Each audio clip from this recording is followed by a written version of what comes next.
Hello and welcome to the first episode of the iSport Report MLB podcast. I am your host, Brandon, along with my co-host, Noah. Noah, how are you doing? Even though we just recorded another episode just like a half hour ago?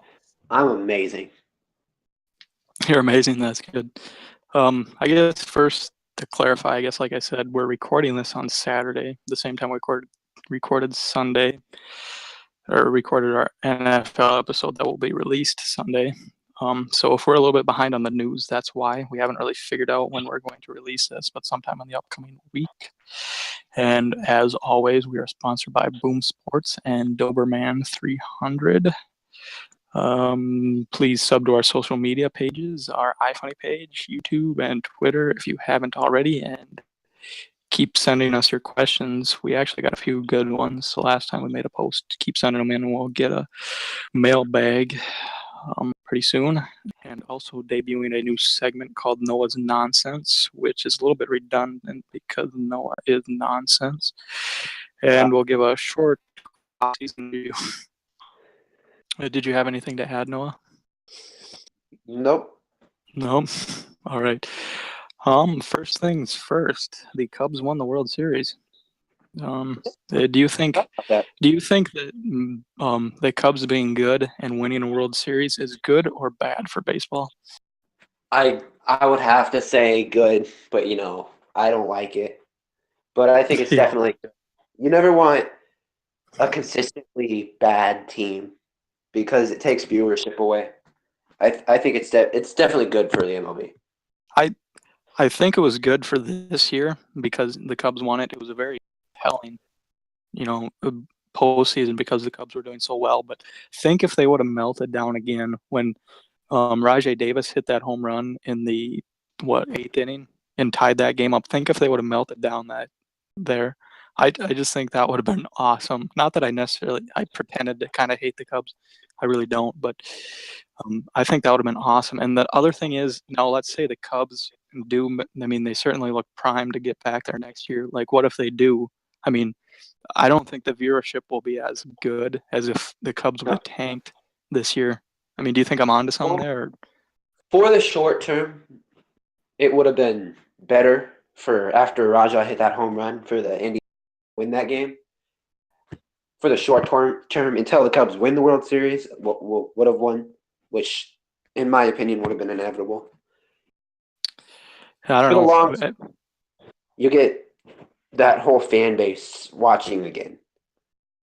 Yeah, but okay, I'm a casual baseball fan. I think you're a little bit more of a hardcore baseball fan. I'm a casual baseball fan. If that would have been, quite honestly, if it would have been Dodgers, Indians, I probably wouldn't have watched the World Series as closely. I pretty much watched the whole World Series, but since it was Cubs trying to end the drought, I watched that World Series. Now, next year, if they get back, I'll tune in, maybe, watch a few innings here and there, but I won't be watching as intently. And I think there's a lot of people out there like me that, they won't care next year if the Cubs don't make it. But whereas if they would have collapsed again this year, I would have tuned in next year if they make it.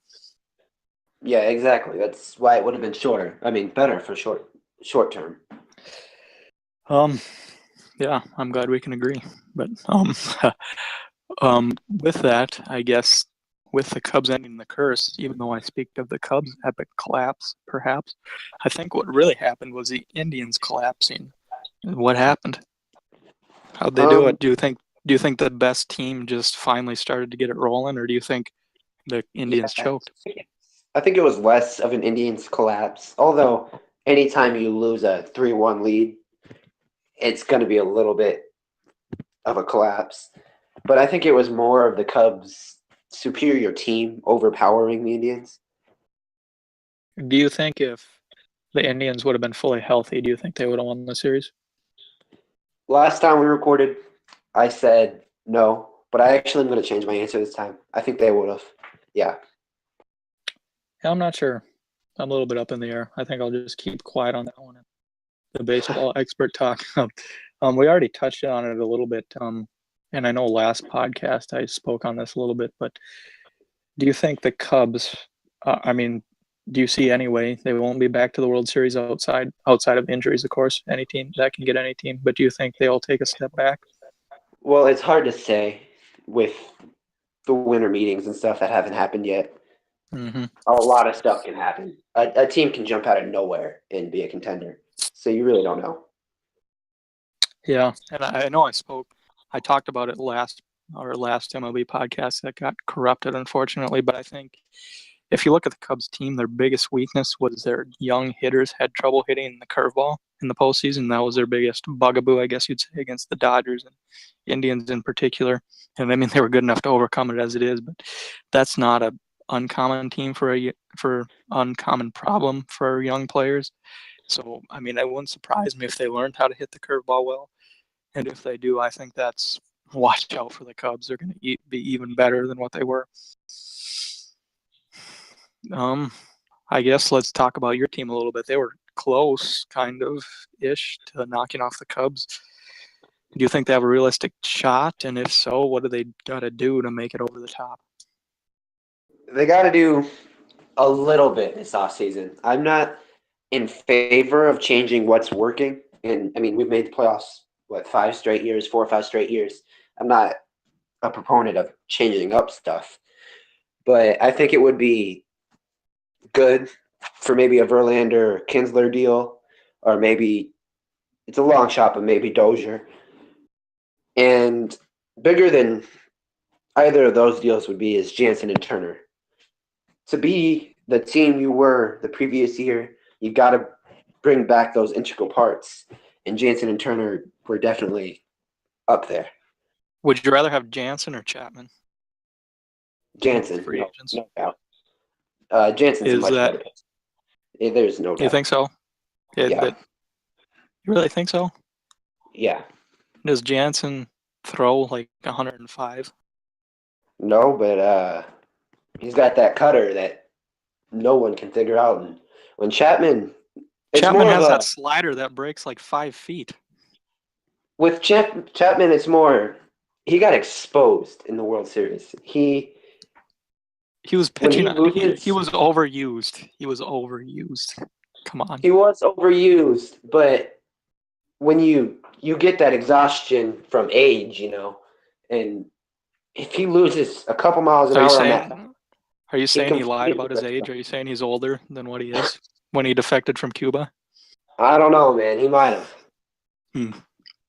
You might be onto something there. Anything else? You said you wanted to re-sign Turner. Do you have any other free agents? I'm not an elite baseball mind. No, I don't. Not for the Dodgers, anyway. Not for the Dodgers. All right. Well, I would talk about what the Twins have to do to overcome all of their difficulties and make a miracle World Series 2017 run, but I would probably be laughed at. So let's move on to the awards races. What do you think? Was there any major robs or anything? Well, actually, first, let's talk about this. We talked about this last podcast, too. For most valuable player, do you take that term literally and think the most valuable player should win, or do you think the best player should win? I tend to go towards what the media does, and the media tends to go towards best player. So when I look at it, I just do both best player. If it would have been most valuable in the traditional sense, honestly, I would have thought Seager was the most valuable player, but obviously not the best player. How about American League? Do you think Trout was the right guy? Yeah. Well, depends on the sense of the word. I mean, with valuable, obviously not. But I do think he is the best player in all of baseball. So, yeah, I agree. I think Trout was the best player, but I'm a little bit of a stickler. The award is the most valuable player. I think it should be most outstanding player, kind of similar to what they have in the Final Four for March Madness. But as the award stands, I would have given the award to Mookie Betts. I think he was the most valuable player to his team. Trout is certainly the best player, I think. I don't know if you're going to get a whole lot of dispute on that, but he played on a bad team, and they could have been bad without him. So I guess that's kind of how I look at it. He's the best hitter. I mean, you can't really compare hitters. Yeah, I probably should. Yeah, I don't like comparing hitters and pitchers too. Okay, and that's another thing. This is completely almost off topic, but why can pitchers win the most valuable player award? Like, why don't we should have a most outstanding hitter award and we already have the most outstanding pitcher, Cy Young. I think it's I stupid that actually a pitcher can win most valuable player. They already have their own award. I mean, the Cy I Young is most actually valuable like it. pitcher. I actually like it because take Kershaw, for example. I don't know if there's much controversy about it. I think he's the best pitcher in the MLB. I don't think it's close. I think Madison Bumgarner is. Shut up. He gets some. He there were some incredible stats. Like I don't remember what month it was, but he had more shutouts than walks. And that's mind blowing. And when a guy does something like that, That means he's throwing it in the zone too much, and he's going to get crushed eventually, like he always does in the postseason. okay. But I don't get why they can win most valuable player. Like they have their own Well, award. maybe they're the most valuable player. And Kershaw. Yeah, but you just using your own logic, you just said it's almost impossible to compare hitters and pitchers, and I agree. But so then why do we put them all in one award? Like what? I mean, The award's the most valuable, and pitchers and hitters can both be the most valuable to their team. Yeah, then let's get rid of the Cy Young. I mean, then just go with the most valuable player and put pitchers and hitters all together. Why get rid of the Cy Young? What's the appeal to getting rid of it? Because I don't think they should. I mean, I think they should keep them Cy Young because then the most valuable pitcher can win that award or most outstanding, whatever definition you want to use, I guess. And then have your own most outstanding hitter. Maybe we should call that the Babe Ruth Award instead of, MVP.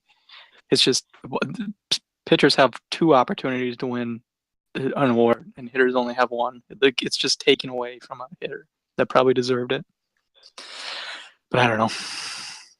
Maybe we just agree to disagree on that one. But anyways, maybe back to the original point. I'm sorry I got a little bit off topic. Do you think there was any other robbages in the award races? And also one thing I wanted to mention to you, what did you make of Kate Upton's comments on Justin Verlander? Besides it being comical, I didn't make much of it at all. You didn't think it was funny? Yeah, it was funny. It just for those of you who don't know, Kate Upton is Justin Verlander's wife. I believe they're married. They're not either that or his girlfriend, but I believe they're married. And after Verlander got maybe robbed, some people think he got robbed of the AL Cy Young Award, she tweeted out, "I thought I was the only one who got to bleep Justin." Seemed to get a lot of chuckles out of anybody. But first of all, do you think that she was correct and that Verlander got robbed? Yeah, Verlander got robbed. Definitely. Why do you think he wasn't on the ballots of, I think it was 4 people? Do you have any theories? I actually read about it. There were guys that sent in their ballots 2 weeks early, and I think that's. And was that before they? And now this also confuses me. Maybe this is a really dumb question because I haven't been paying attention to baseball. But when did they start announcing the finalists for all the awards? Like, I don't ever remember up until this year. This is the first time I ever saw that. They announced the 3 finalists for both Cy Young and MVP. Wasn't that long ago. It wasn't that long ago. No, it wasn't that long ago. So I don't get how they can vote. Like I thought that they would be like the only 3 people left. So like, how can you vote for somebody else? Or is that what you're saying, that they sent in their ballots early? What they do is, well, I'm confused what you're asking. So they announced the 3 finalists, right, for all the awards, and then I believe the voting you vote for whoever you think is your first choice, second choice, and third choice. Is that right? For Cy Young. And any other. Well, the way I thought it worked was they ranked it. I don't know how their many ranks are on there, like 10 or something. They ranked their top 10, and then they just released the 3 finalists. I don't think they actually vote on it. Okay. Maybe that's where I was wrong. So maybe it was a dumb question after all. I think we got to the main robbages, but I have one that I would like to add that I think Brian Dozier got robbed of a AL Silver Slugger, and he lost it to Jose Altuve.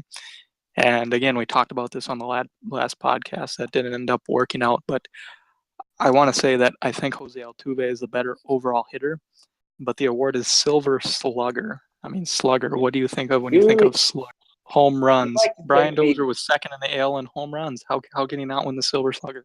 you like to take these awards to their literal name. I I don't. I'm agree. I'm consistent. I'm consistent.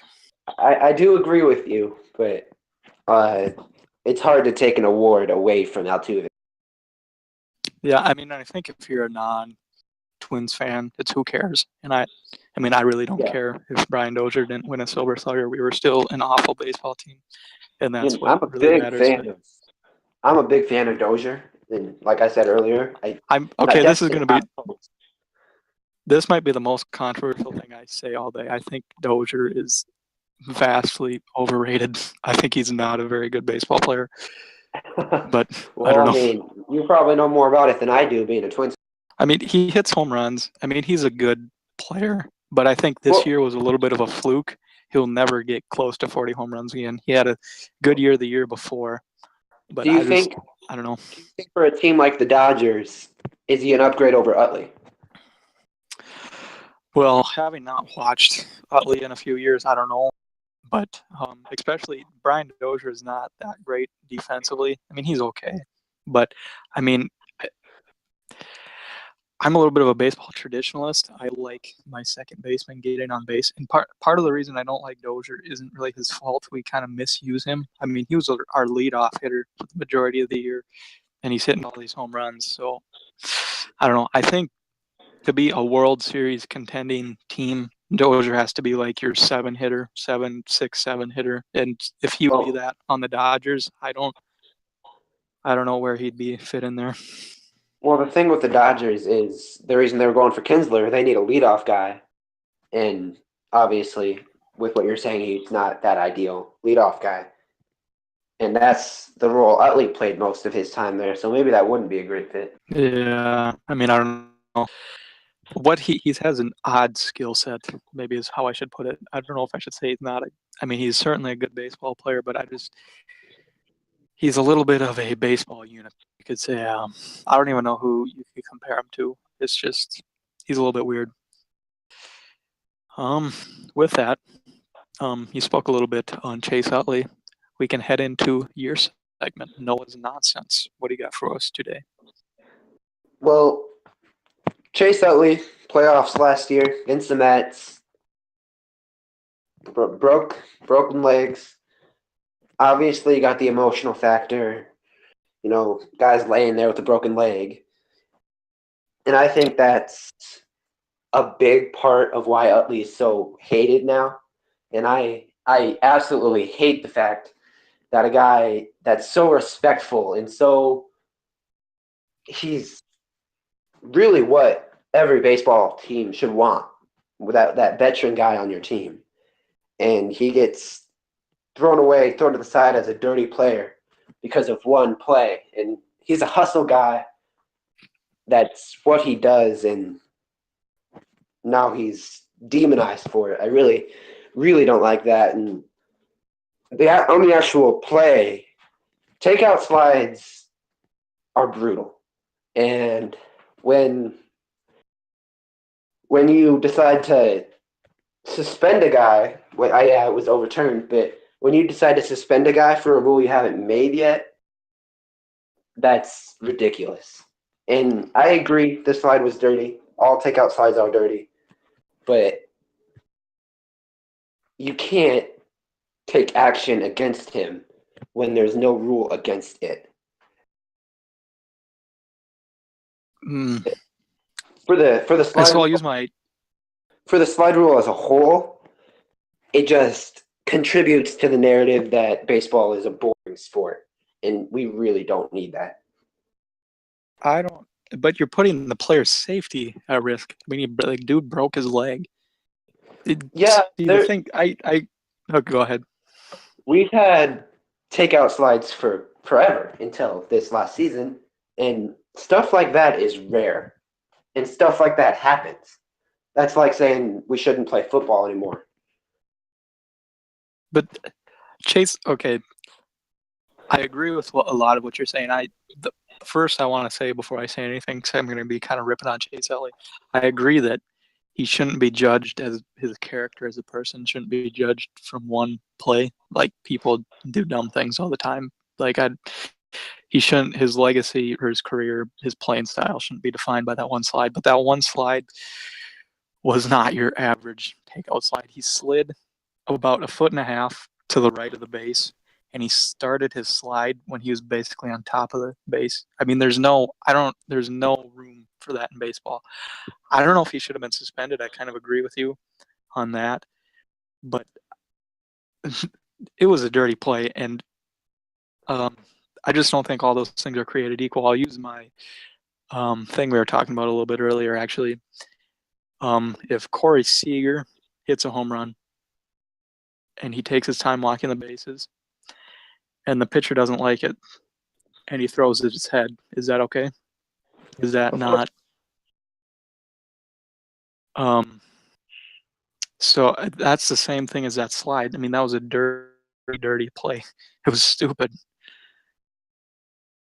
And do you think a guy should be suspended for throwing at another guy's head? Depends on the context. You had last year. You actually had Syndergaard throw at Chase Utley's head. I believe they threw him out of the game. I can't remember exactly. I don't know about a suspension, but definitely, I guess it depends on if he hits him.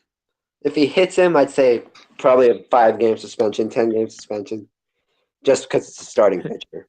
Missed 2 starts. The one thing I will hold back on from saying it should be a full-out suspension if you throw at a guy's head. The tricky thing with that is you don't always know the intent. Sometimes it may appear that you're throwing at somebody's head, but it's actually just you're a little bit wild. But I think it's pretty obvious that you're throwing at somebody's head, you should be suspended. For a pitcher, you should miss like 2-3 starts. I mean, there's no reason. Like I don't care. Like I'm okay with you throwing at a guy actually, but hit him in his back. You don't need to be thrown at his head. I mean, that's just awful. I don't know. And I think it's that same thing with that slide. It was just a dirty play that was not. There's no baseball like in basketball they talk about with especially it comes to mind with all the Draymond Green kickings. Basketball play. He was not making a basketball move. Chase Utley was not making a baseball play. I don't see anything to defend that. He was solely intending to try to take him off. There are a lot of times where you got guys sliding way out of the base path to take out the second baseman or the shortstop on the transfer. I don't think, obviously, Utley had no intent to break this guy's leg. And he was trying to make a play for his team, which he did. But should intent matter when players' safety is involved? No, intent shouldn't matter. I agree with you there. But again, that's speaking on his character, obviously. Yeah. And I think if you have no rule against it, there's not really much you should do or could do.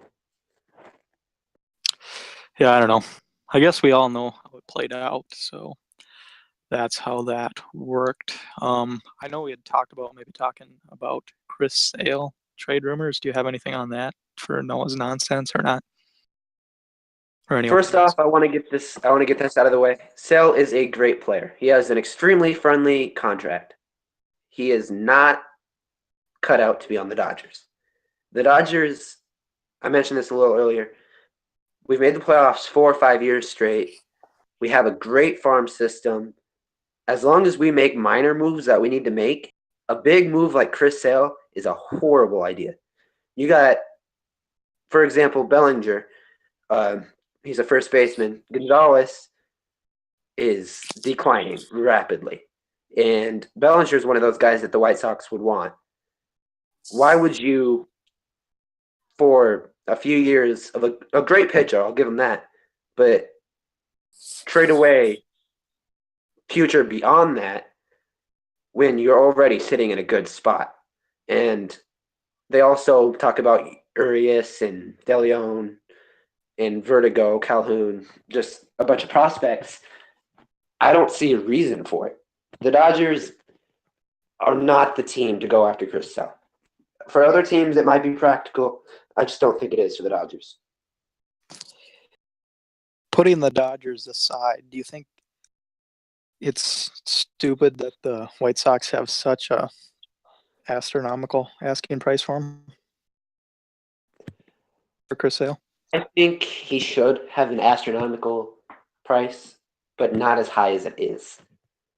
A lot of the thing they like to play on it is the extremely friendly contract he has, and obviously, that's a big thing. But you need the rest of your team, and what the White Sox are asking for a lot of teams is all the role players. And when you just have one good pitcher, that's not going to be enough. Like, I was going to use Fernandez as an example, but that's probably in bad taste, so I'm not going to. But we got to talk about that sometime too. I know we disagree on what his legacy should be, but that's a different talk for a different day. Yeah, I guess again, me not being a huge baseball insider right now, not paying attention a whole lot. The thing that I think would answer a lot of my questions is, would Chris Sale re-sign with the White Sox if they were not to trade him? If they know he's not going to sign with them, I think they should just get rid of him. I mean, get what they can. It's no point keeping him. I don't know, but maybe they're holding on to the trade deadline because a lot of teams maybe will give up a whole lot more than what they would in the offseason if they think Chris Sale will be that final piece to the World Series. I don't know. Do you think that he would sign with the White Sox again or not? I don't know. He's definitely got a temper on him with all the stuff you've heard, and he's kind of childish. It all depends on, obviously, his personal feelings, and with someone with his temperament, I think that's a bigger issue than it would be for most players. Yeah, I think so too, especially if you're trading for that guy, he's kind of going to be a face of your franchise for a little bit. So I don't know. Maybe that even hurts his trade value. I don't know. But anyways, is that all we got for Noah's Now? Yep, that's it. That's it. We've already talked about it a little bit, but let's take a little bit of a preview of the off season.